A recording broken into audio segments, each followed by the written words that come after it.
Did you know that majority of the people who love and enjoy my content are not subscribers? By subscribing, it ensures that you never miss any more live streams, tips, or hot topics. Plus, the support that you give, it allows me to continue to keep giving you the content that you love. So if you gain any value here, be sure to subscribe right now. And let's get back to the video. That is so crazy.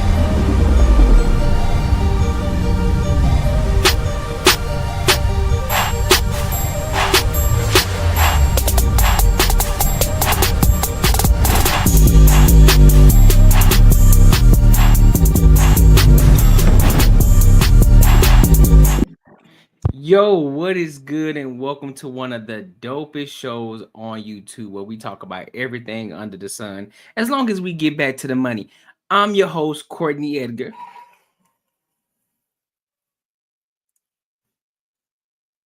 And today, y'all, we got some dope topics, man. We got some hot topics. We got some controversial topics. But before we get there, make sure you like, comment, and subscribe for the algorithm because it's going to help the type of people that like my type of content to come to my channel. Also, if you want to support the channel as well, the link is in the description and scrolling across the screen as well. So you already know how I like to do. I like to get right into it. So let's talk about this viral video that's been going on. This damn gorilla versus 100 men, bro. I think it's wild, but let's hear the thoughts from the news reporters, and then I'll give my personal takes on it as well. So let's dive in. Let's go ahead and dive into it, big dog. Let me get over to it.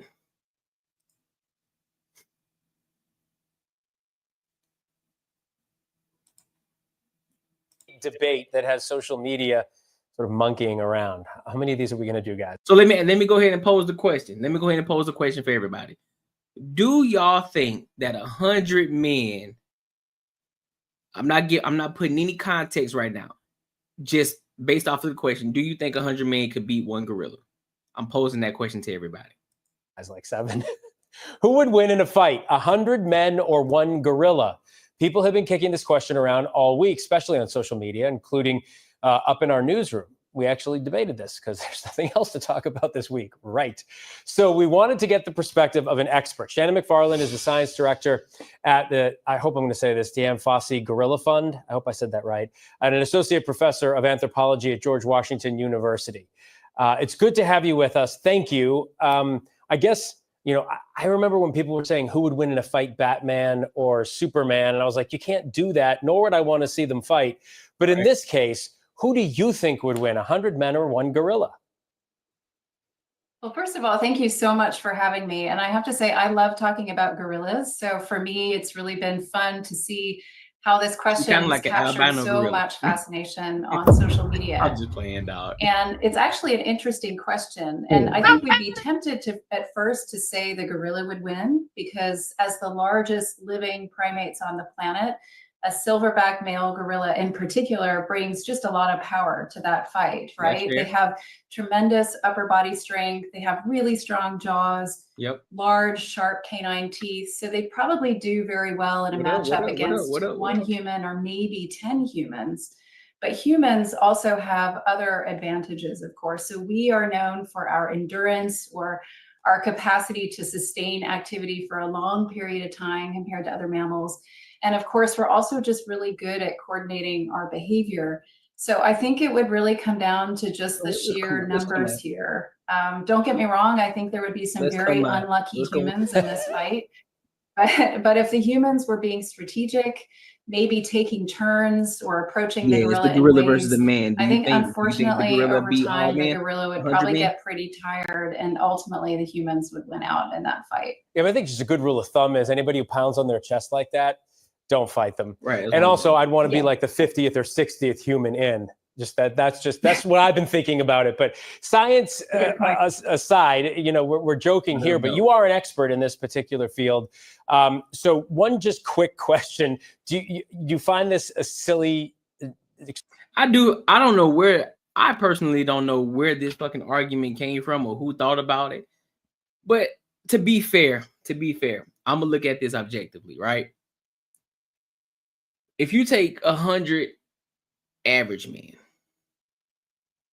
let's just see 100 average men. And when I say average men, I'm talking about your type of men that they go to work, they come home, they go to work, they come home, they go to work, come home. They're not into any activities for real, for real. You know, most of your average guy ain't lifting 135 pounds. Probably can't even lift his own body weight. Probably can't even do 30 push-ups straight type of shit, right? Here's my thing. If you take 100 of those guys, they getting their ass whooped. I'm calling a spade, right? Calling a spade. However, if there's a mixture of different men in there, you know, you got some elite men in there, then you got some average men, then you got some a little bit above average men, then the conversation becomes different. Because when you talk about elite men, I'm not talking about just tall or anything like that. I'm talking about guys who understand how to fight. We're talking about MMA fighters. We're talking warrior vets, you know, Navy SEAL type of individuals, secret agent type of guys. You could be talking about football players. We're talking about like above average, elite type of guys. So if you got 60 of those individuals and then you got 40 of your average men, the 40, they getting their ass swiped 1,000%. They getting swiped. But the rest of the 60, I think they'll probably be able to take the animal down just simply because the animal got to get tired. The gorilla's going to get tired. And from what I know, gorillas get tired really fast. And we have more endurance than gorillas do. So based off of that alone, we might. And that's still a heavy might on that. So sort of a dumb thing to even talk about. I know it brings up the topic of gorillas, and my next question is a serious one for you, but did this amuse you this week?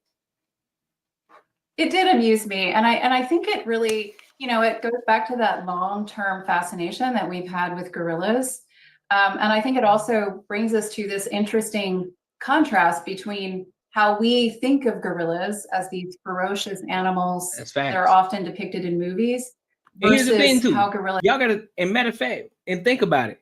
When you think about a gorilla, we're talking about a beautiful beast that's pure muscle, no fat. I mean, 0% body fat with blunt fucking force. So when you start to add different context into that, that's a hard question to answer. You know, what's the scenario like? You know, what is it? Free game? Is it just, hey, the animal, they're in the ring? Can this motherfucker climb trees? Like, what is the scenario? You know, what is the environment for this gorilla to better gauge this question and the answer? So you got to look at all of these different factors. But if you're just going off a gorilla being in its own habitat, yeah, you can get your ass busted. You getting busted.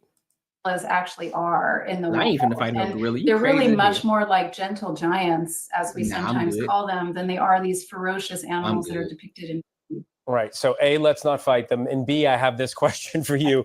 The fight you say we should be talking about is gorilla survival. Yes. And it's true that humans have historically posed a threat to gorillas, although not in the way that we're talking about right now, in other much more serious ways. So through decades of habitat destruction, activities that lead to the degradation or the loss of the forest that the gorillas live in, through hunting and many other more serious risks to gorilla survival. And so as a result, today, gorillas as a whole, including most subspecies of gorillas, are considered critically endangered. Well, let's just say this. Let's just say this. I can live way over 135 pounds. That's for sure. And I can do way more than 30 push-ups. I'll say that. I just gauge that. Away from extinction. So the mountain gorillas that I've spent most of my time studying are represented today by only about 1,000 individuals remaining in the wild. Wow. So that's one of the things that I think excites me about this renewed fascination with gorillas is because it's coming at a time when we are facing the very real risk of losing this incredible animal from our planet. Well, I think that it's a horrible thing you just described, but I'm glad that we have this silly debate this week so we could talk about something real life. I agree. I do think it's a silly debate, and for it to go viral, it is wild. It is beyond me, to be honest with you. I'm not gonna lie to you. Beyond me. But in conclusion to that topic, I'm still on the fence.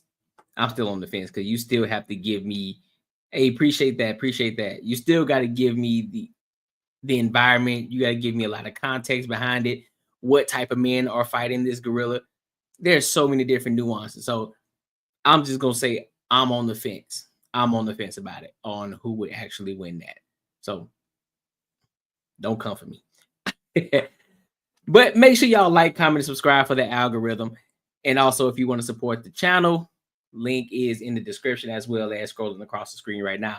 So I want to go ahead and move on to another viral topic that's been pretty hot for a good minute. And guy Ashton Hall, bro.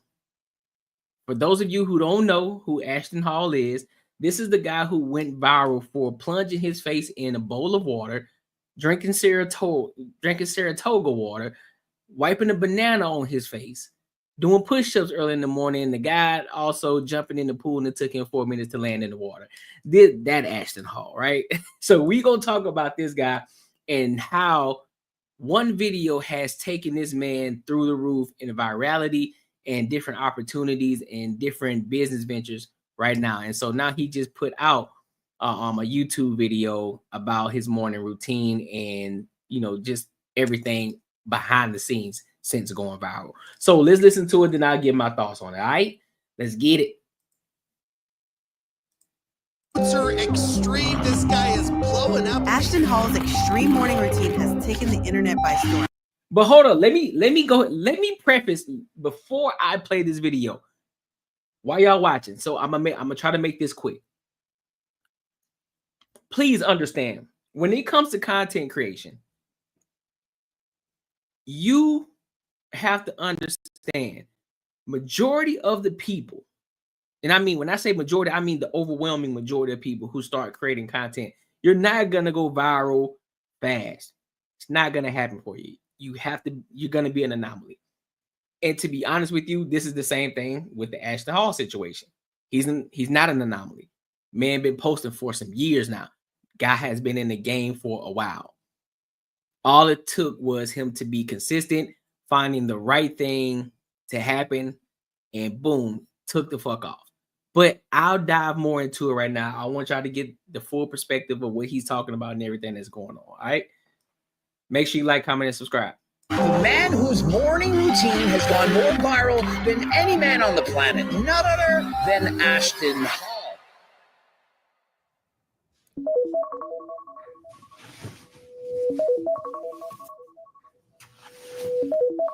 Listen, I ain't lying. No more gaming. Nah, man, I had to step it up, homie. I had to step it up. I still be gaming though, but now I had to step it up. My guy, what it do? Everyone sees the routine, but people don't see the reason behind the routine.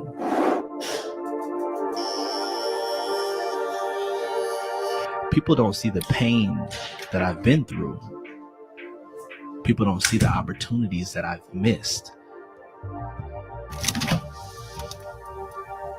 This is why I have a routine. I'm done missing opportunities. And you can be too.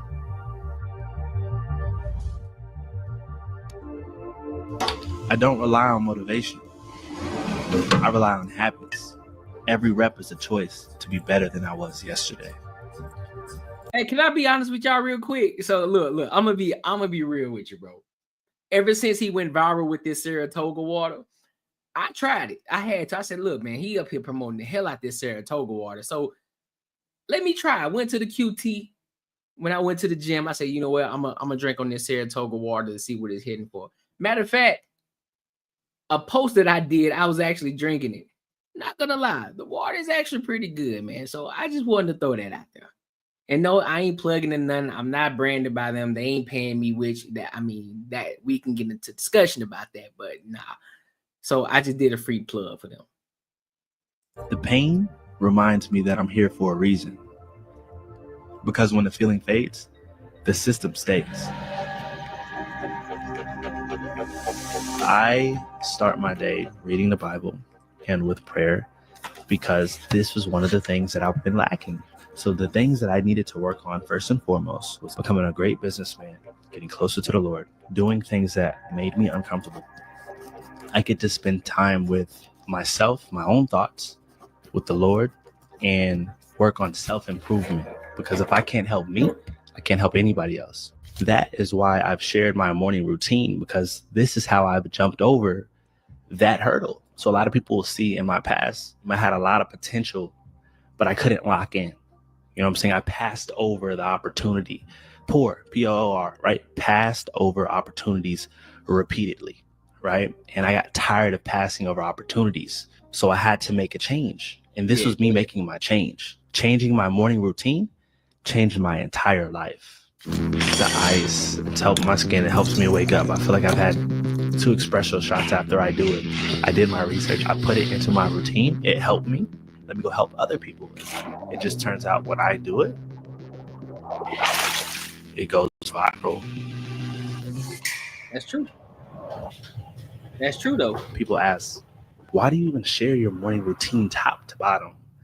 Why are you sharing this with us? Because I want to show you guys how you guys can implement some of the things that I'm doing and see success. I started my morning routine 8 months ago, to be exact, right? And I started my morning routine because I knew I wanted to take my life to the next level. I will say this. I can be frank. Can we be candid right now? I'll be honest. That shit hard, man. Waking up early in the morning, you gotta be able to wake up, bro. That means you gotta go to bed a lot earlier, because that's a lot of things what a lot of people don't talk about. A lot of people say, "Oh, I wake up at 4 in the morning," but a lot of y'all niggas be going to sleep early as fuck too, so you're able to wake up super early. Now there are anomalies where people can go to bed at 12 and 1 o'clock and wake up right at 4 in the morning and get the moving like it ain't nothing. But that's an anomaly. That ain't everybody, right? And I'm a firm believer of you waking up early does not equate to you being successful. I know a lot of people that wake up early in the morning and they still ain't as successful as they should be. Just as hard work. And when I say hard work, I know a lot of people that work hard. But I think that you have to be able to work hard and work smart simultaneously in order to get that success that you're looking for. Facts, D. Facts. I believe in this life that we're supposed to accomplish things, jump over hurdles, get through hard times, trials. Hey, hold on, ASVR. I like that fit, homie. And then we share with others how we jumped over. I like that fit, big dog. How we've gotten. I like that fit. How we became a better person. Yeah, I like that ASVR. Yeah, I'm gonna need y'all to see this video. Look, we're gonna have a talk. Collaboration, brand, you know what I'm saying? Sponsorship. We need that. We need that immediately. We all about trying to get the bag over here, every one way or the other. Right? So me sharing my morning routine putting was the just medicine inside the candy, you feel me? How I was able to escape temptation, how I was able to lock in fully on my goal, because the ones who you're called to help, those would be the people that see it as inspiration, and the guys who aren't won't. Okay, so this is a question I want to ask everybody who is thinking about being a content creator, or who aspires to be a content creator, right? What are the biggest things that you believe that you struggle with as a content creator, or someone who is looking to become a content creator? What is it that you believe that you struggle with the most? And what is it that you believe that is actually holding you back? Don't tell me about where you work, because that's not an excuse. I work too. I got a job. Do everything you possibly can to tell me why it's not working for you, without giving me the excuse about your job, about your kids, or yeah, I stick with those two, about your job or about your kids. So what is it? So what is it that is holding you back from starting to do content creation right now? And I'm gonna ask, and I'm gonna preface it. I'll give the context of why I'm asking that question in a few minutes, but I want y'all to give me y'all answers, and I'll read them, and I'll read them in a second. Hold on, but just think about it, ponder on it for a minute.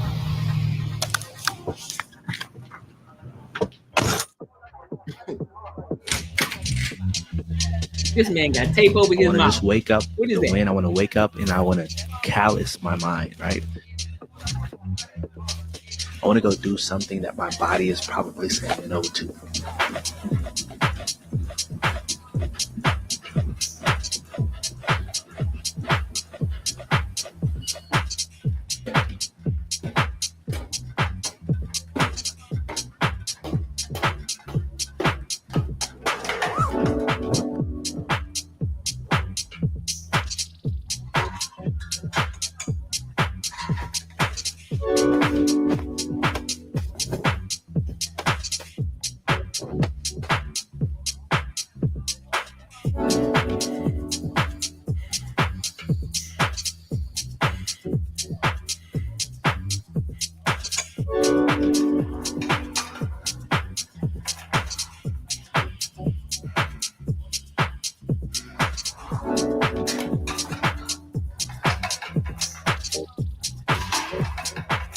All right, so hold on. Let me pause it real quick. Let me pause it real quick before we dive deeper into this.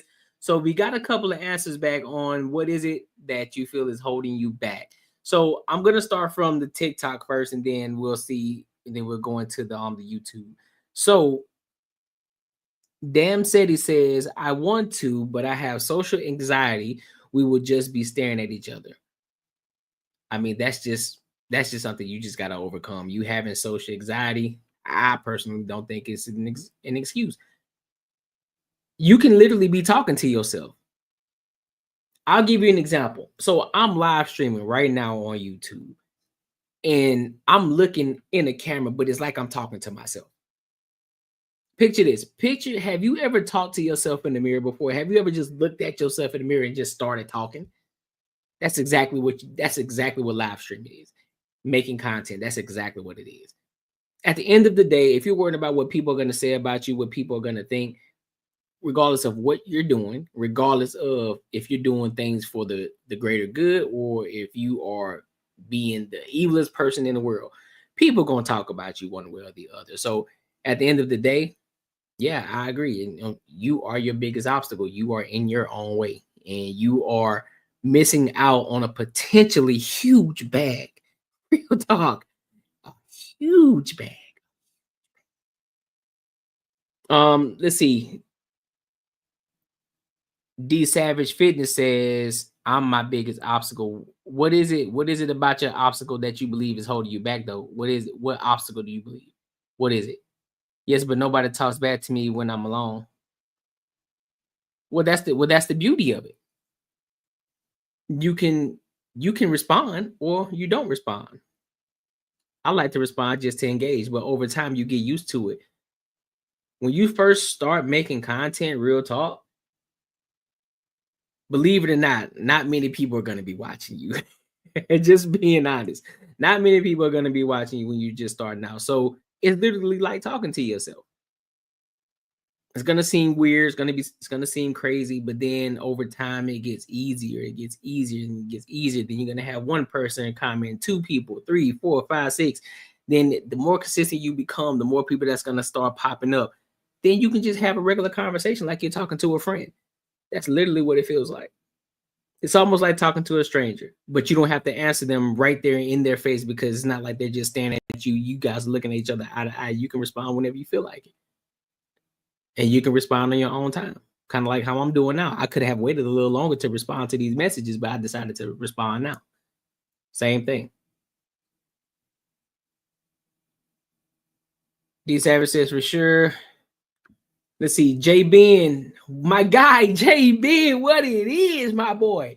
J Ben says my next line of struggles is going to be editing. Live streaming is on point though, thanks to the legend himself, Courtnee Edgar Show. Hey man, I appreciate you, big dog. Hey bro, I appreciate you, homie. I got J Ben for sure. Nah, bro. Listen, the editing. One thing about me, bro, I'm not a huge editor. I can't stand that shit. I cannot stand it. So I try to minimize editing as much as I possibly can because I can't stand it. I don't like doing it. It's annoying, you know.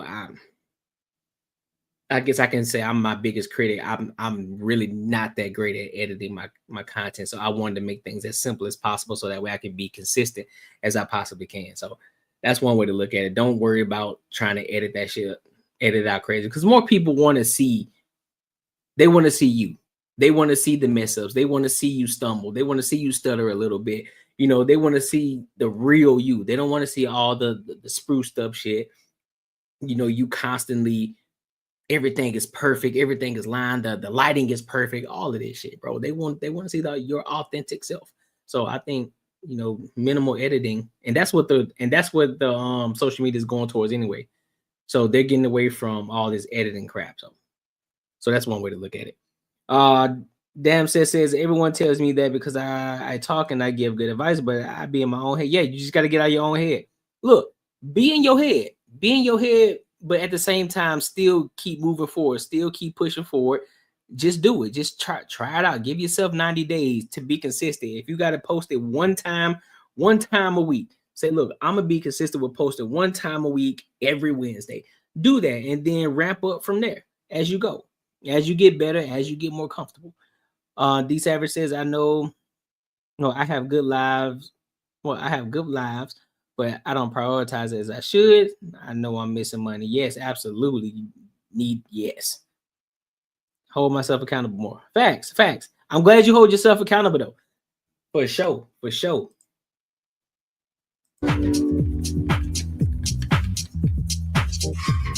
Wow.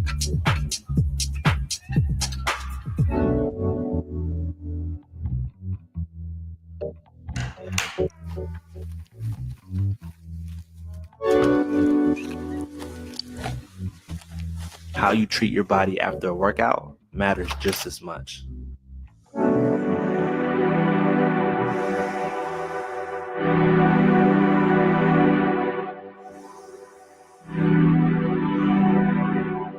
It's not just about effort. It's about how fast you can recover to keep it moving.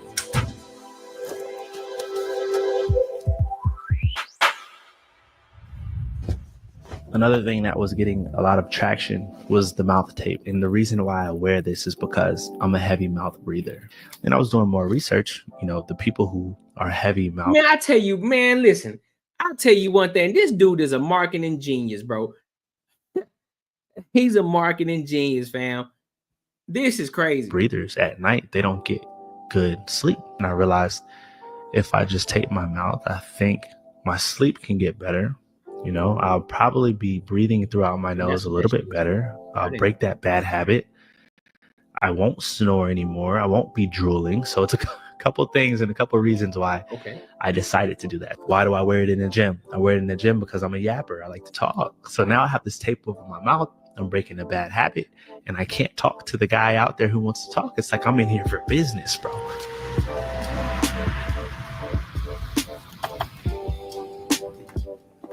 All right, okay. That's a different perspective for me. All right, got you. I was wondering why he wearing that tape over his mouth. All right. Everyone's asking me about the bananas. I see a girl doing it, and she's like, this is natural Botox. So I do my research. I see all the health benefits, right? It helps with aging, dark spots. It's really good for your skin. It's pretty much like natural Botox. So I started doing it, and it's working for my skin. So I incorporated it into my routine video. It's just what it is. Did I know it was going to get comments? 100%. I'm a marketing genius. I would like to say, for being honest, I'm great with it. I said that. Yes, sir. Marketing. I know how to get the crowd going, right? But this is something that I truly do, something that I truly believe in. Yeah, that shit look good. I ain't gonna even hold you.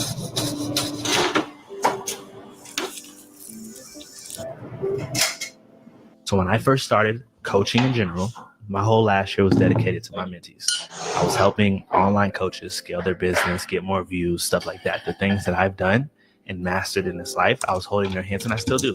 Hold their hands. I help them with their channel so they can grow, so they can help more people. So that was a call with my mentees.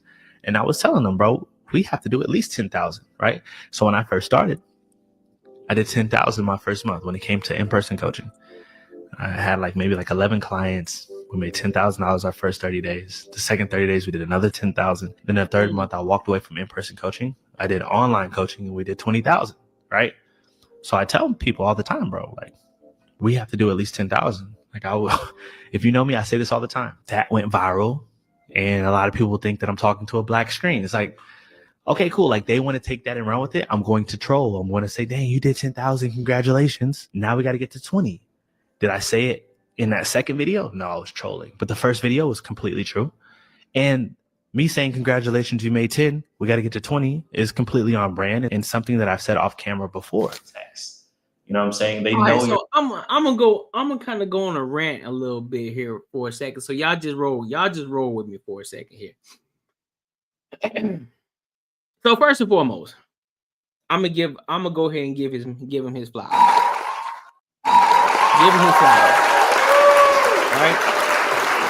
And the reason I'm giving him his flowers is because this wasn't a one-time hit wonder situation, right? Buddy has been posting for a long time. So a lot of people get this preconceived notion that if I just post a good video, it's gonna go viral. Listen, bro, you gotta be an anomaly. You're gonna have to be an anomaly for that to happen. But your average everyday person, that's not gonna happen. You're gonna have to be consistent. You're gonna have to learn. There's gonna be learning curves, when it comes to editing, which is one of the things that I don't like to do, but I know how to do it a little bit, but I try to minimize it as much as possible because I want you to get my authentic self, right? But more importantly, it's about showing up, being consistent, understanding where you're going. So if you know you want to be here, if you know you want to be at Z, you need to reverse engineer all the way back to A so that way you can get to Z. I'll give you an example. So what I'm about to do, I'm going to give you just a tad bit of what my Patreon is going to be about, right? My Patreon is going to bring you behind the scenes of what I'm actually going to be doing and how I'm growing and building my brand, Courtnee Edgar, right? Because I am the brand. That's one thing I got to understand. You are the brand, not nobody else. You are the brand. So when you are the brand, anything goes, right? Anything goes. So how I'm building my brand, the things that I'm learning from different people who are in the position and where I want to be and where I'm striving to be financially, mentally, spiritually, physically, all of these different things, right? And content creation and all that. You have to be willing to be receptive to the things that you don't know. You have to. The content that I make, can it be controversial? Absolutely, 1000%. That's fine. But I'm an equal accountability smoke giver, though. I'm gonna hold everybody accountable, not just one side. I'm holding everybody motherfucking accountable. Yo, what's up, exclusive? What's good with you? I'm holding everybody accountable, right? But what is my brand about? Masculinity. Making money, dating, relationships, all these different things. That is what my brand is. We have real conversations and real talk. The biggest thing is getting better. Oh yeah, I am well. I'm wonderful. How about you? It's about leveling up as a man, as a woman. That's what we are about. That is what my brand is. We're helping people level up, and I'm helping, and y'all are leveling up with me. The people who want to rock with me, y'all gonna level up with me, and I'm gonna teach you everything that I'm learning. So that way, the things that I'm learning and implementing, so that way I can, hey, each one teach one. I give back, like, hey, I learned this. Prime example, my guy Jay Ben. From the things that I learned how to start doing live streams, I helped my homie out. Now he's gonna start doing live streams. So it's the little things. helping people out along the journey. And so what you have to understand is that discipline is one, consistency. Nobody said you need to post 3 to 5 times a day.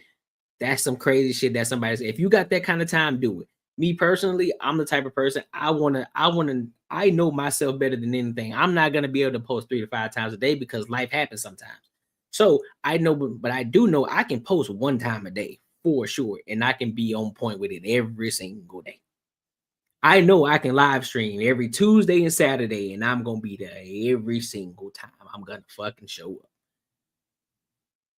The only reason, I'll be honest with you, I might start doing my live streams a little later on Saturday, because typically I do them earlier at 6 p.m. But I think 10 p.m. is a lot better. But that's neither here nor there.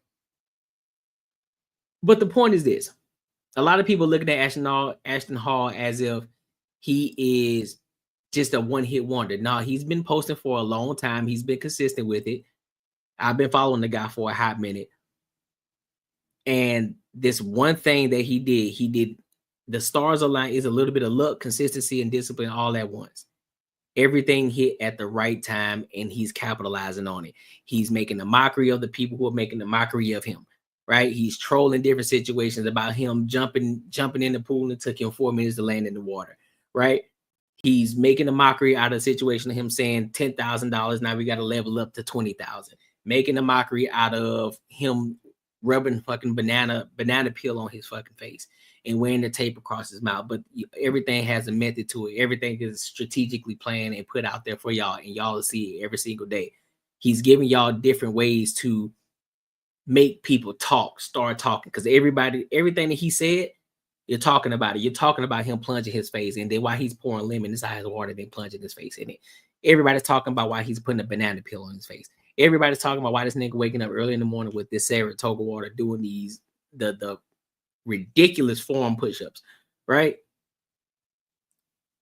Being able to sit back and pay attention to these type of things, I'm telling you, y'all, if you take a step back and take a step back from being a consumer and look at it from a business perspective, I'm telling you, it's a whole new view. It's a whole new view. Your personality, they trust you, they laugh with you. You get what I'm saying? Okay. So that's what I would master personally. Okay, got it. Thank you.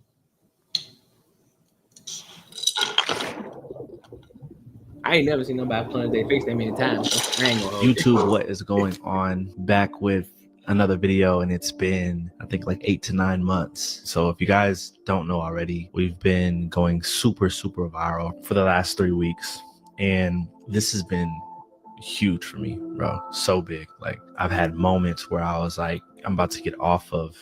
And mind you, this dude just did a collaboration with Mr. Beast. And for those of y'all who don't know who Mr. Beast is, he one of the top dogs in YouTube.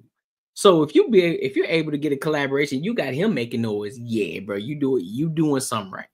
All social media all together, I'll be and your bag super about to get transparent with thick. you guys. Like Shade Room, CNN, Fox, ESPN, every news channel you can think of posted my video and responded to my video. Yep.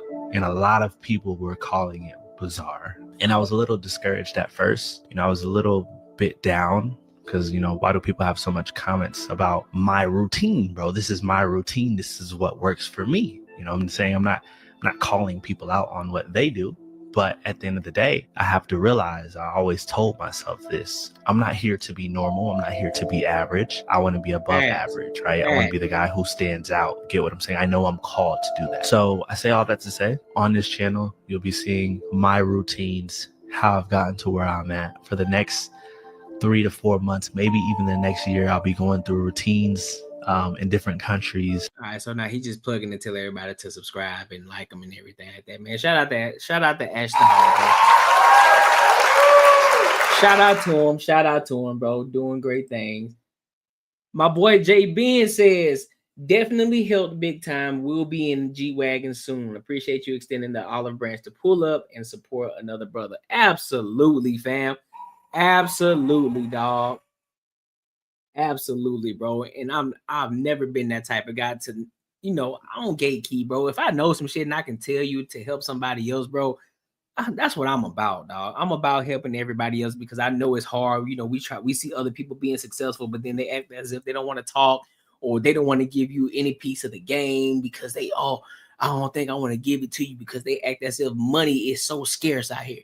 Everybody can get money, but just a lot of people ain't gonna do it. That's why there's so few people that only have it. That's why there's very few people that have all the money. Because a lot of them are willing to go get it. They're willing to be different. They're willing to step outside of the societal norms. They're willing to do the things that other people don't want to fucking do. And that's why they are successful. And everybody is, and the majority of people are in the middle class or in the poor class. It is what it is, bro. It is what it is. Bro got me feeling fat with that tight shirt on. Hey man, listen, fam. Listen. Him having that shirt on, like, yeah, I'm making sure I'm working out tomorrow. I'm on my cardio fix right now too, so I'm making sure I'm getting my cardio back up right now. Been doing a lot of HIIT training, so we trying to lean that thing all the way out. You feel me? Leaning that thing all the way out, leaning it all the way out. So I want to go ahead, make sure you like, comment, subscribe for the algorithm, man. And if you want to support the channel, link is scrolling across the screen and in the description as well. So I want to go ahead and pivot over to Paul Pierce talking about why do NBA players prefer white women? So I want to hear his thoughts. And I'm actually watching it through Anton Daniels' page as well. I don't know why I couldn't find the actual page, but we're gonna watch it through Anton Daniels' page, and then I'll give my thoughts and perspectives from there. All right. So let's go ahead and get into it.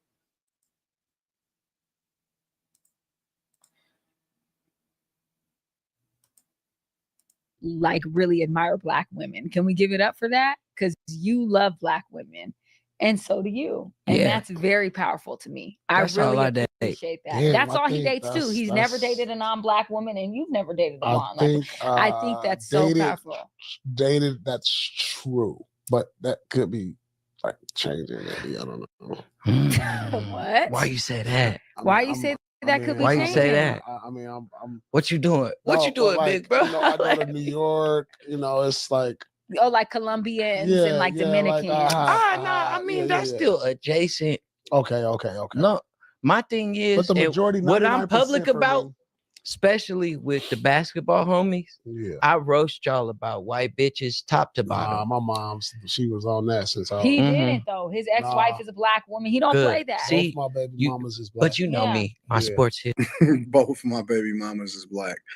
I think that a lot of Didn't say both of my baby mamas is Black. All right, I'm just skip ahead. You know what I'm saying? Because I don't want y'all to think I'm taking anybody's own thoughts. I give my own personal thoughts. So this is crazy. So we already had this talk. I told you, I came from East Oakland, moved to East LA to Inglewood. Like I didn't even know how to even talk to a white person till I got to Kansas. Like I didn't even know, they didn't understand my language. Like I'll be talking, they'd be like, "What?" Do you feel like? Why do you feel like men? Hold on, before she asked him a question. Why aren't we judging people by their character? Why are we judging them by their race? Why are we worried about what race somebody is dating? Why are we worried about that? Why aren't we basing things off of their character, their mission, their purpose, who they hang around? What are their morals? What is their relationship like with their parents? Why are we basing things off of this? Why is everything, well, you dating white women or you dating Hispanic or you dating Black? To be honest with you, it don't matter, bro. I'm going to keep it a buck with y'all. I don't care if you agree with me or disagree with me. I'm going to stand on what I said. It don't matter, bro. It don't. If the shorty is right, regardless of what side of the spectrum you're on, if you're a woman that's dating a man that's of any other race, or if you're a man that's dating a woman of any other race, It don't matter. The reason I say this because it's about the person's character. What are their values? What are their morals? What are they like? How do they treat you? Are they supportive of you? Especially as a man, is she a woman that's riding for you? Is she a woman that's supporting you? Does she understand the vision and the purpose and the path that you're going? We ain't here to just talk about, oh, I want you to rock with my vibes. No, we ain't here for all that, bro. We going somewhere right now. It ain't about the vibes. We can vibe later. What's your relationship like with your mother? What's your relationship like with your father? Let's have the real conversations. What is your 5 to 10-year plan? What are you thinking about? What's your money like? If you are in school, what's your degree in? It better be in something good, not some, not African American studies. That shit ain't gonna make you no money. Get a degree in something that's gonna actually make you money. I say STEM. That's what you should get in. That's what's gonna bring you some money. If you want to be a lawyer, you can do that too. Doctor, you can do that too. That's gonna bring you some money. But we need to start having these real conversations, and we need to stop bringing everything back to race, because it ain't always about that, dog. And also, we have to take into consideration proximity. You don't know where a person lives. You don't know what school they were in. Because a lot of y'all don't understand it. Y'all think a lot of these black guys they just grew up in the hood, and all of a sudden, they with a white woman. Nah, a lot of times these cats, they end up going to a private school, which is predominantly white, and that's what they see. That's what they're always around, and they end up getting with Susan, and it is what it is. And she ended up riding for him. She understands who he is. She was rocking with him before, and that's what it is. I know a guy right now, I kid you not, and if he sees this video, he'll know that I'm talking about him. So shout out to him. Buddy told me, and mind you, he's a black guy. So I want to set the precedent by saying that he's a black guy. Buddy said the type of black woman that he wants would not want him. And he's tried. They do not want him. So he said, I am going where I am celebrated, not where I'm tolerated. And so when you look at things from that perspective, it's not always just about, oh, you just want to date white women just because you think that they're easier, or you think that, they're pushovers. Nah. It ain't like that. Because you got shitty women that are white, black, Indian, Hispanic, Chinese, shitty women across the board. Then you got shitty men across the board that are black, white, Asian, Chinese, all of it. Nobody is exempt from being considered a shitty person when they are a shitty person, regardless of what race you are. Just as there are many shitty people that are women and men and women that are of different races, there are also good men and women that are of different races. So both of those can be true. So we can't keep looking at things from a perspective of, oh, well, you always want to date the white woman. No, okay. Let's look at the background and see how you grew up, how were you raised, where was the proximity, where did you live? Oh, okay, I see why you was dating these white women, because that's all you pretty much were around the whole time. Got it. Now it makes sense. Especially NBA players get with the white women. Is it because they're easy, quote unquote? I got some theories, but I really want to hear it from him. I do too. I want to hear it too. I honestly think that maybe they appreciate maybe more and they apologize more. You didn't want to apologize more. That's crazy. Listen. Now, I just so happen to believe that they are no different than any other one. Exactly. I'm gonna be say honest the same thing, B-Dog. I think that we are very much confused. Here's how I accessed $30,000 from my home to pay off debt without refinancing. And caught up in this whole race thing. Yep. But I think it's more about culture. Because I know some white girls I that appreciate you for tapping did in. nothing but talk to black guys, and they talk, act, and they rock out. And they think, honestly, you might as well just think they got on. Their birthmark is really them. That's their color. and the way that they really are, like my man that was in that movie, the way that he was really are. Now the rest of them is the birthmark, but it's culture. It's 100% culture. I've seen, and we've all publicly seen, some white women that have finessed the crazy stank out of a dude's bank account. Yep. 100%. But for whatever reason, they think that the grass is greener on the other side. I don't. Yes. I think that all women are operating with the same mentality and what across the board. Listen, I'm scared. Hold on. No. Hold on. Yes, I mean, you know. I had an interview with don't mind being held accountable. I'm so scared of this, y'all, because I had an interview with Columbus Short, and I asked him the similar question. And was she the chick that interviewed? And I got dragged for filth. I was on Breakfast Club. I was on Chevron. I had death threats for so long from Black women because they said I laughed when he said that. So let me not laugh. I don't have nothing to do with this. I mean, that's what Black. I think. I'm Black. Know. He don't know though, because he dates Black women. Period. So do not come for him. Yo, just say what y'all got to say. I don't. That's what I'm saying, bro. Like, why are you doing that? Say, oh, he dates Black women. Let me set the record, bro. Whether he did or didn't, it don't matter, bro. it don't matter. It don't matter. I promise you, it does not matter. You say what you say, stand 10 toes on that shit. Them hit dogs gonna holler. I want to hear all of that. But the point is that there's a perception that there's more submission, but I just think that it's more about finessing. That's my personal belief. Let me know what y'all think inside of the. That's wild. That is wild work, bro. Yeah, I don't agree. I don't agree with that. I don't think that a lot of people should even be worried about race right now. Like you said, just like what Anton Daniel said, you know, a lot of these motherfuckers be out here finessing. That's just women across the board, and vice versa. There are a lot of men that be out here finessing too, and that's just across the board, right? So it's not specific to one race. So I need people to start understanding that, and then Black people, I need y'all to stop getting so fucking offensive over every goddamn thing. Everything does not pose you to start being sensitive about. It's not. There's no reason for it. You don't need to be sensitive about everything. If it don't apply, what do? You let it fly, big dog. If it don't apply, you let it fly. Don't apply, let it fly. Don't apply, let it fly. Don't apply, let it fly. That's what you do.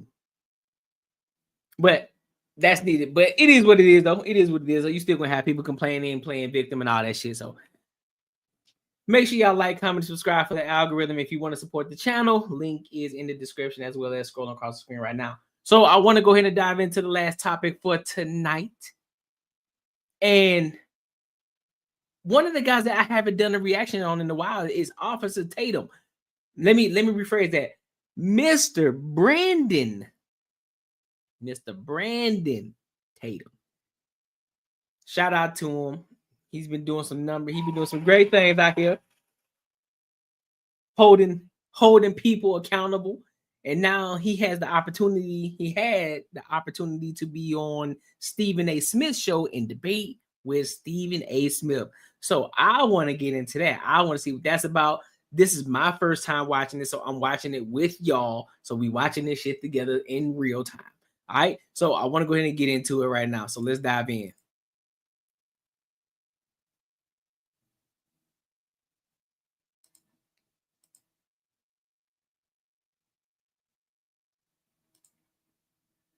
Way of saying that you felt the left did that to us, that they just disregarded Black folks? Stephen A., they've been giving us the middle finger since I can remember. All the way back from the Ku Klux Klan. They have never supported Black people whatsoever. They hoodwinked us into getting us on food stamps and getting us with government assistance, having us to abandon our own success. We had our own bus line. We had our own schools. We had all this stuff. They tricked us into believing that the white man was the cure to our own issues. Okay. They tricked us. And then now look at us, Stephen A. They don't have to bid for our vote. They got our vote hook, line, and sinker. Well, so they're never.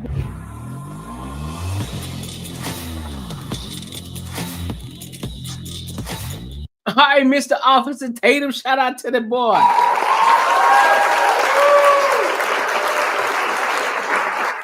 Shout out to Officer Tatum, man. Listen, if y'all know Officer Tatum, tell him to hit me up. I want to do an interview with him and have him on my Patreon, man. I want to have that conversation with him.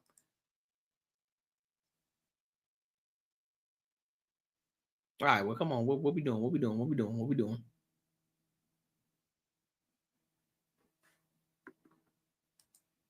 Hold on now.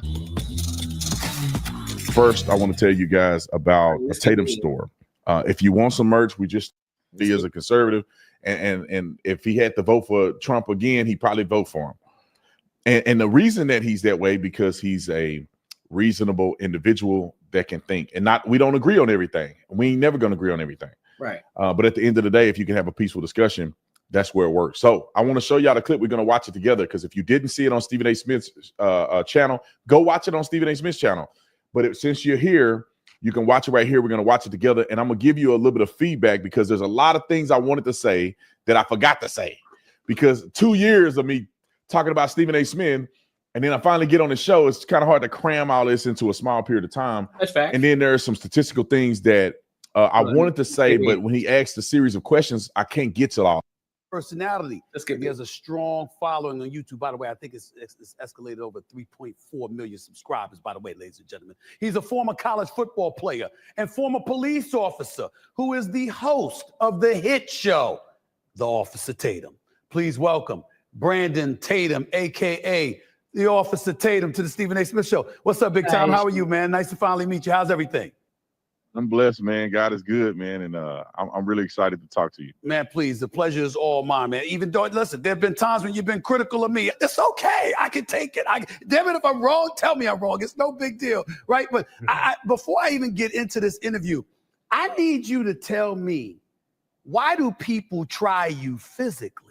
I mean, I just pointed out that you're a football player, former football player, police officer, but yet you got some fools out there that be trying you physically. I could understand if they came at me. Right. What the hell are they thinking about coming at you? Exactly. Facts. Oh man, Stephen A., really, to be honest, in public, people never say anything to me. A couple non-binaries on the campus of UC Davis decided to lose their mind, which I bet they will never do that again. However, most people, when they see me in person, they realize I'm 6'2", 280. They don't want nothing to do with me. I would imagine so. I would imagine so. Let me get to a more civilized situation right now, because obviously you heard me a little bit earlier talking about D.L. Hughley. And before I ask you about him, I wanted to make sure you heard exactly what he had to say in the aftermath of Saquon Barkley. We got into the D.L. Hughley thing. I almost said Stephen A. Smith again. We got into the D.L. Hughley thing. Fast forward to when we get past D.L. Hughley. We watched the clip. I talked about it on my show yesterday of D.L. Hey, listen, bro. Shout out to Stephen A. Smith and shout out to Officer Tatum, bro. I want to go ahead and give a shout out to them, but we want to skip ahead and get to the nitty gritty about this D.L. Hughley situation. So let's lock in. Hughley been a nut job. The guy is losing his mind. And I told Stephen A. Smith, I said, if you had me on the show and I ever had a debate with him, it'll be the worst debate he's ever had, as far as D.L. Hughley. All right, roll the clip. Say your thoughts. I want to buy your house. I can pay you cash for your house, no matter what condition it's in.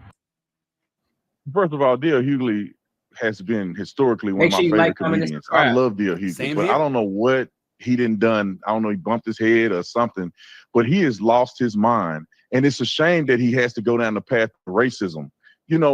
I've met Donald Trump several times. I've been to the White House several times. Actually, Donald Trump met my dad at a UFC fight not too long ago. And my dad, what's up?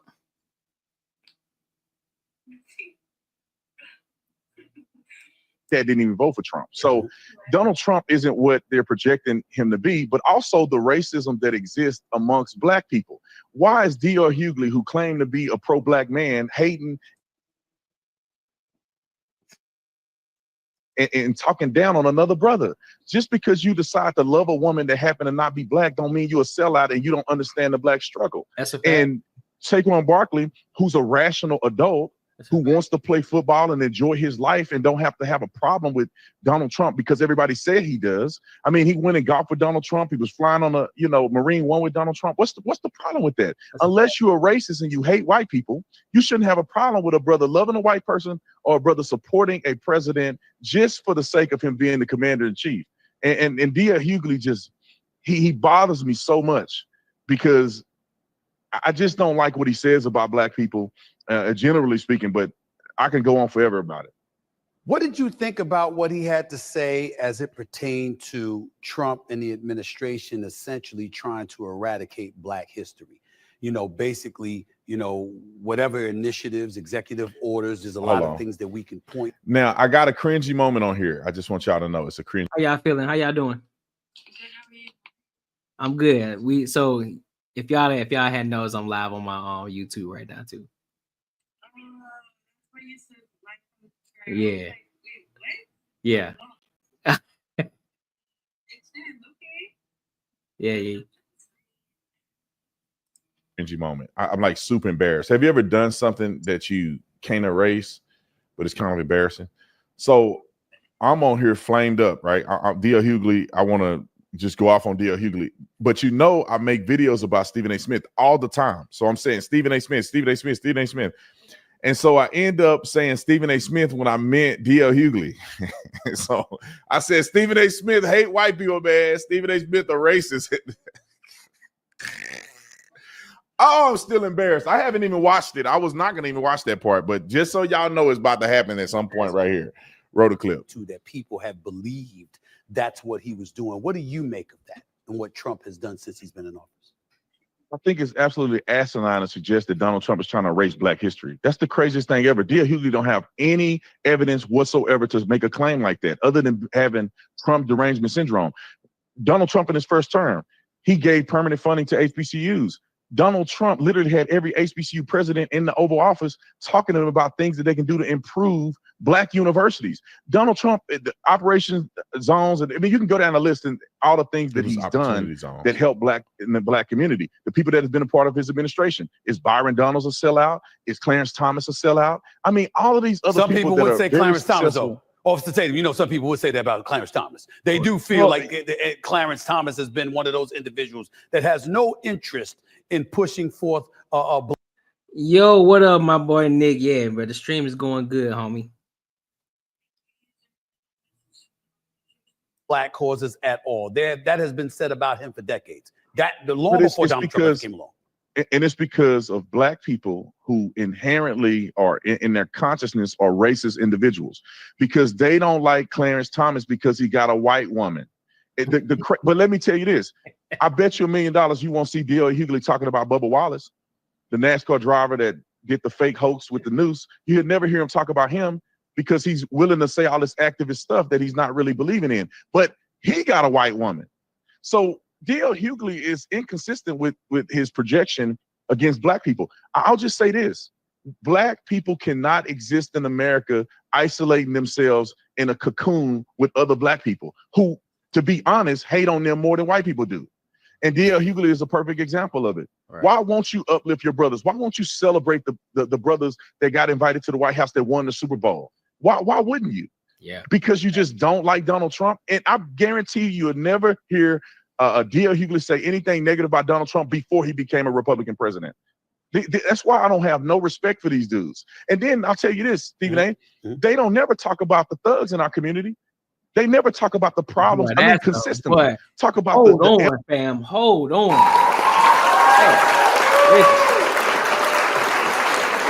Hey, listen.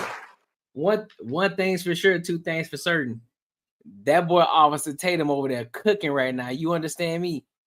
When I say cooking, that boy over there straight cooking. Ailments that are in our community. Talk about, abortions that go on in our community higher than anywhere else in the country. They don't talk about the murder rate in our community that's higher than anywhere else in the country. They don't talk about the education system that has failed black people. They don't talk about these politicians that put illegal aliens before they put black people. Look at Brandon Johnson in Chicago. Billions of dollars spent on illegal aliens, won't spend a dime on black folks. Look at Barack Obama. He came from Chicago. Can't name me not one policy that benefited black. Yo, let me ask y'all a question real quick. And I'll get back to the video. Why is it that we always point the finger at everybody else except our own community? Like tell me why that is. Why is it that we still have this victim mentality? We live in this world where there's opportunity that's afforded to us. You can go and get any job you want. You can make as much money as you possibly want. You can do whatever the hell you want, for the most part, as long as it's legal, for sure. But there's nothing holding you back except yourself. But yet we want to point the finger at everybody else except ourselves. Oh, I'm oppressed. Oh, it's the man. It's the government. It's the society. Fuck all of that. My boy Jay Ben says Trump is black. He Vitiligo. The spirit of NYC runs deep through his veins. Hey, listen, I already know it, fam. Listen, Jay Ben. I'm gonna be real with y'all for a second, Jay Ben. I used to think like the Democratic Party. I used to think like that. That's just because I was uninformed. I was letting everybody else tell me how to think based off of what I was seeing, and I never looked at it from an objective standpoint. Once I got outside of that and I started to look at things from a different point of view, and I realized that listen, the shit that y'all talking about, that y'all going through as black people, I don't go through that shit. I didn't grow up in the hood, so I wouldn't even claim to say that I did. Never did. I grew up in the suburbs and still to this day live in the suburbs. I didn't grow in the hood. I didn't come up in the hood at all. I live in the suburbs now. To this day, nigga, I'm bougie as fuck. So like, I'm not gonna go to the hood. You feel me? And they can call me you can call me a coon all you want, but at the end of the day, I'm straight. I'm living good. I ain't got no worries. Bills paid. Got money in my pocket, and we making content, and we making more money. We building. We growing. What we talking about? What we talking about over here? You feel me? What we talking about? I ain't oppressed, nor do I feel like I am on any level. So what we talking about right now?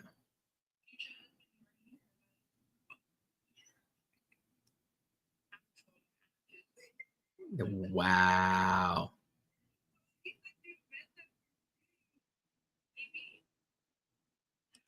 Folks, especially not in Chicago. It is what it is. But D.L. Hughley won't talk about these brothers.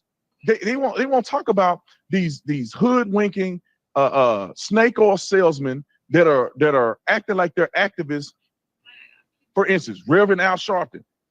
These people are the most disingenuous individuals I've ever seen in my life. They can go on a boycott of Target, not realizing that there's black people that got product in Target. So why would you boycott Target and in the black communities where black people work at the Target? How about we stop wasting energy being victims and start supporting black people? Have a march to support black businesses, where we spend our money in black businesses, where we put our money in black banks, where we send our kids to black universities. Stephen A., you know why you would never see them do that? Because they wouldn't dare put their money in a black bank. They wouldn't dare send their kids to black universities. And D.L. Hughley and the rest of them won't dare live in a black neighborhood. Ask Stephen A. where he live at. Oh, see, this I guarantee you, we look it up. He live around number white folks. Yes, Stephen A. where he live So at. this is why I don't believe these people and why they're detrimental to black people in America. I got to take a break to pay a bill. Don't go anywhere. We'll be back with more in just a second. See, I meant to say, ask D.L. Hughley where he live at. Now, Stephen A. live around white people too. Don't get it twisted. He live around. Fam, you was up there bitch cooking. That's why he got into it. Around the white people. I live around white people. Why not? Let's compare a HELOC to an alternative that comes with no monthly payments. A HELOC is a line of credit from your home. What I would challenge you on, Officer Tatum, and I respect the hell out of you and where you're coming from. I don't agree with everything you said, but let me say this. A lot of the litany of things that you labeled in terms of problems that exist in our community, problems that exist in our country. What's up? Hold on, what's up? All right, say that again. Nah, I got a wife. Okay. Yeah. So is your real name Courtnee? Yep. That's my actual name. Yeah. And no, it's not the first name ain't Edgar. That's my last name. Yeah. You're absolutely right on point. I'm not here to challenge that at all. I love the last part that you made about how they were so focused on immigration. Unbiasedly Raw says, I'm from multiple hoods across the globe. The goal was always to stack chips and dip. Somehow ninjas catch 2 freebies and forget the plus. Shaking my head, my kids are bird babies now. Hey, you feel me, dog? You feel me? Got Jay, bruh, you seen the crib, dog.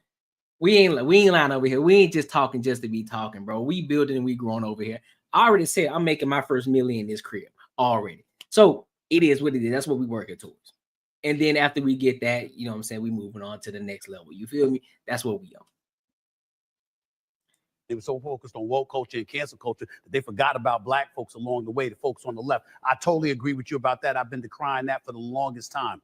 And when I think about D.L. Hughley, y'all heard it here first. You heard it here first. So when y'all go back to this live stream, you heard me say I'm gonna make a milli in this crib that I'm in. Where you see me live streaming at, just know I mean what I say and I stand on it. You hear me? I've said this before you came on the show today. I'm like, listen, you can't sit up there and talk mess about somebody, all right, and then expect them to do business with you. You've got to be willing to compromise. You got to be willing to cross the aisle, figuratively speaking, in his case, because he's not a politician. Right. You got to be willing to work. You can't be about denigrating the president for every damn thing. Like there isn't a single thing that he says that he doesn't do right. Everything he says isn't wrong. Everything he says isn't off kilter. Some things he said he does have a point about. There's no question about that. I push back on you when you try to lay, like somebody like a D.L. Hughley, when he pointed out how Trump challenged his nationality, essentially whether he was born in the United States or not. Let's not forget that. When we point to issues, when we talk about how, what have they done for us or what hasn't been done for us, when we see a guy like Clarence Thomas and others, you speak against affirmative action, but you benefited from affirmative action. So basically what y'all saying is just because Trump white, so he can't challenge the shit that people do.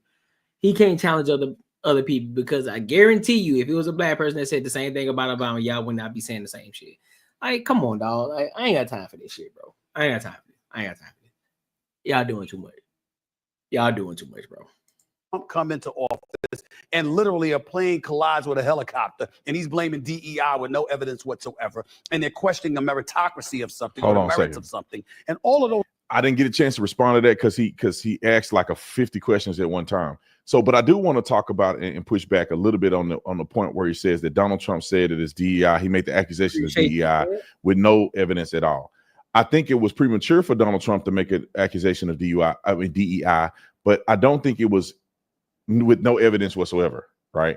Because we do know that they are putting people in positions because of their race and gender and all this other stuff and their sexual orientation, and they're not prioritizing qualifications.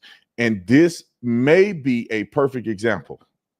You have a woman who is flying a helicopter, and she made some of the most egregious mistakes that I have seen anybody make, which cost the lives of 60-something people. Like, you got to be completely incompetent as a appreciate y'all. That's what I'm talking about. Way to show that love, man. I appreciate you. Pilot to make that mistake. I don't know what you doing, what you seeing, what you ain't seeing, but you have transmissions that are going that she's ignoring. The co-pilot is telling her and giving her advice. She clearly is not doing it. They gave visual. They gave. Appreciate y'all for showing love. I appreciate y'all for showing love. Panda, yep, go ahead and follow. Hey, appreciate the follow, Debbie. Appreciate you. Coming through for the clutch. Visual control or whatever they call it, where they decide instead of letting air traffic control do the visual estimate of where the airplane is coming in and how to evade it. They said that they want to do control themselves, and she can't even see the plane is coming right at her. Well, and she may have said it, and the other co-pilot's like, no, you can't. Like, the airplane is coming right at us. And what does she do? Crash. And then they scrubbed all of her social media. So, of course. So Stephen A., I agree to a certain degree that I think he should let the pundits do all that talking, but it wasn't the lack of evidence. Wrote a clip. Kind of things are taking place. We do find ourselves, and I think D.L. Hughley is absolutely entitled to find himself uncomfortable with some of the things that he is seeing. You see, he might have gone too far by saying what he said. I think he did. Anybody that goes to the White House, anybody that communicates with Trump, I think that's beyond the pale. But him being skeptical, him questioning some things, I don't think that's off kilter, Officer Tatum. I don't. Well, Stephen A., if his skepticism was genuine, I agree. My father has skepticism of Donald Trump and things that are genuine. My dad is a good man. He's acting in good faith, and he don't hate white people. But how do you know it's not genuine?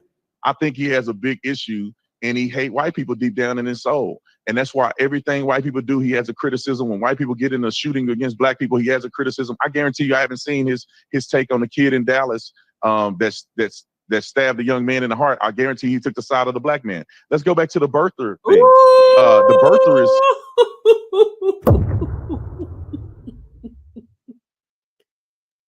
Oh, man. Fam, listen. Fam, I ain't gonna lie. Officer Tatum over here cooking right now, dog.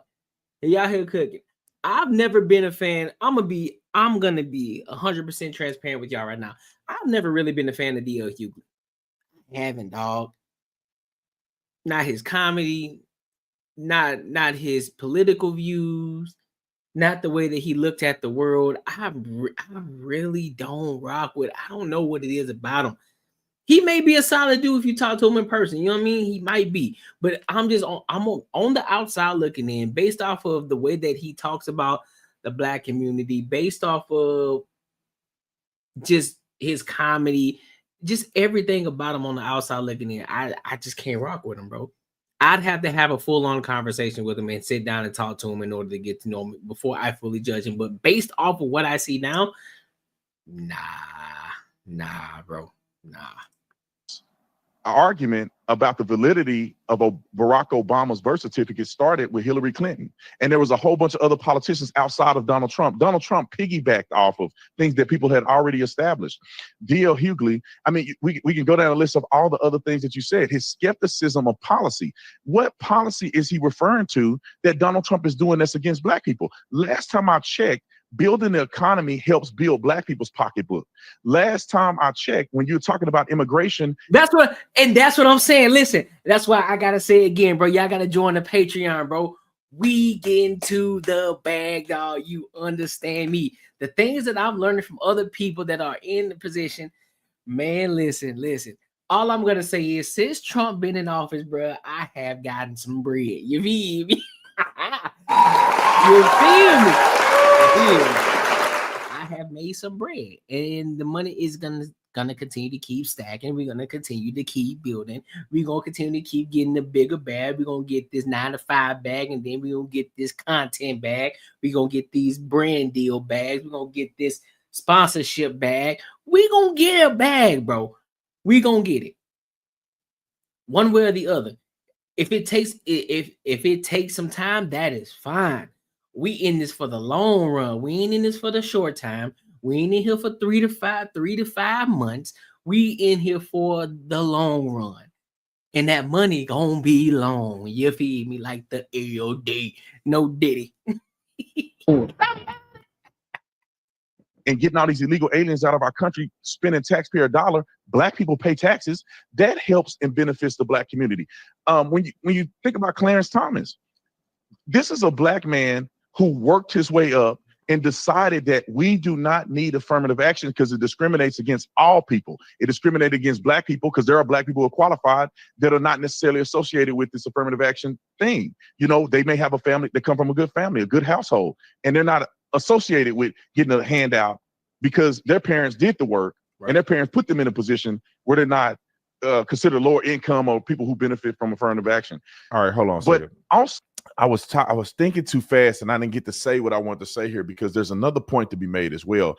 Affirmative action, the way it has been presented after its due process, which means that it had a meaning to a certain degree at one point. Right. I know people would argue, and I may lean on the side of arguing that it may never had a purpose if we would have just, spent our time, effort, and energy building ourselves up and building our own universities and facilities and doing our own stuff. We probably would have never had to do affirmative action whatsoever, and we would have been better off. But if you want to acquiesce to the idea that affirmative action was appropriate, it had a shelf life. At some point, you can't do affirmative action forever. At some point, you've had generations of people who have had access to fair education. At some point, you got to do the work on the front end. You can't just get accepted on the back end. A lot of people go to universities and they're not qualified because they're saying we need to recruit more black people. We need to recruit more minorities, and they lower the standard. But when you're at the university and you're doing them tests and you have to study and you have to do all these things, you're unprepared. Listen, bro, this is one of the reasons why they got rid of DEI, because they wanted to make it they wanted equal opportunity. They wanted to make sure that, look, we want to hire the best person for the job.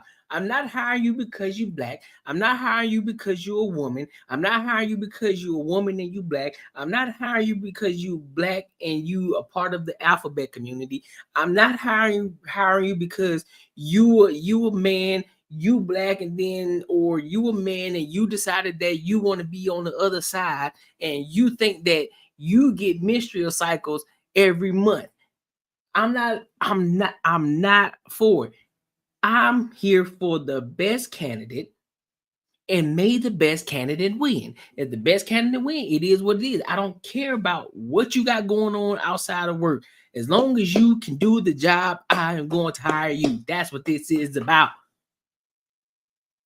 That's what it's about. Lowering the standard to get you in. Y'all bugging. But I'm gonna end on that note right there, man.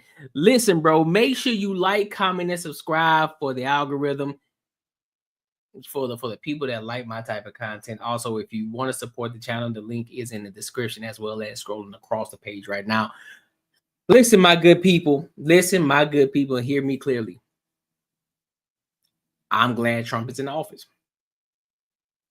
I've made a bag from it. I've made money from it. Yeah, that's what I'm saying. I made money from it. I think where the world is going now, I think it is going to be beneficial in the long run. I know a lot of people see the downfalls and things that's going on right now, but I'm telling you, man, stick it out. Focus on building. Focus on growth. Focus on becoming the best version of yourself. Focus on getting to the money. Stop worrying about all the external shit that don't matter. If it ain't about the bag, don't worry about it. Don't focus on it. We about getting to the money. One way or the other. If you ain't focused on that, if you worried about getting some box or you worried about getting some D, then listen, you ain't my kind of people. We trying to build and grow over here. So with all that being said, man, look, thank you guys for tapping in with your boy. I appreciate y'all. Hey, make sure you are here on Tuesday, 6 p.m. What do y'all think? Hold up, before I go, what do y'all think? Do y'all think I should start doing my live streams at 10 p.m. instead of 6 p.m. on Saturdays?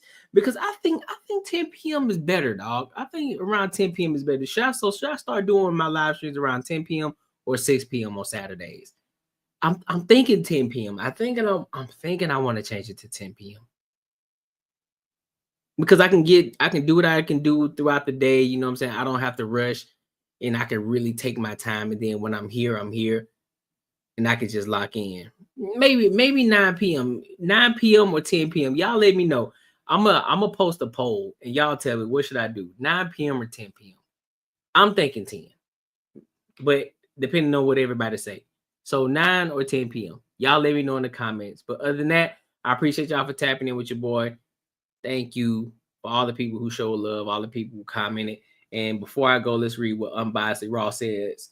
Unbiasedly Raw says Trump is the epitome of being a hustler. Folks let presidency erase their memory on that too.